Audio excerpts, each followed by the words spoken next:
Hello everyone, তো আজ ভিডিওটা স্টার্ট করলাম এই এত মাছ দিয়ে।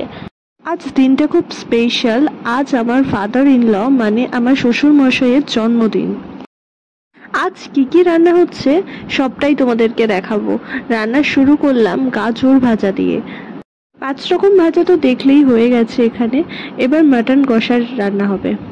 এখানে আমি মাটন কষা আর চিংড়ি মাছের মালাইকারিটা কিভাবে রান্না করেছি তার একটা সেপারেট ভিডিও আমি আপলোড করেছি, তোমরা চাইলে এখান থেকে দেখে নিতে পারো।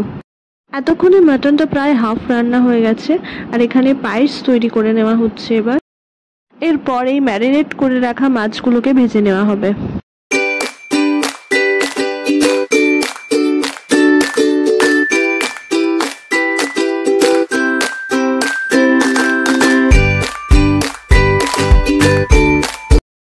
এখানে প্রায় সব রান্নাই হয়ে গেছে আর চিংড়ি মাছের মালাইকারিটা জাস্ট টেম্পটেড দেখতে হয়েছে, আমি তো চোখ সরাতেই পারছি না।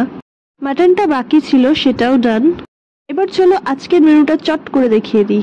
তো এখানে আছে রাইস, 5 রকম সবজি ভাজা, মাছ ভাজা, মাটন কষা, কাতলা মাছের কারি, চিংড়ি মাছের মালাইকারি, পায়েস, চাটনি আর লাস্ট পাতে 5 রকম মিষ্টি।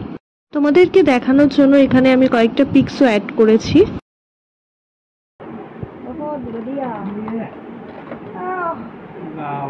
ভালো লাগছে কেকটা? ভালো আছে? সুন্দর লাগছে?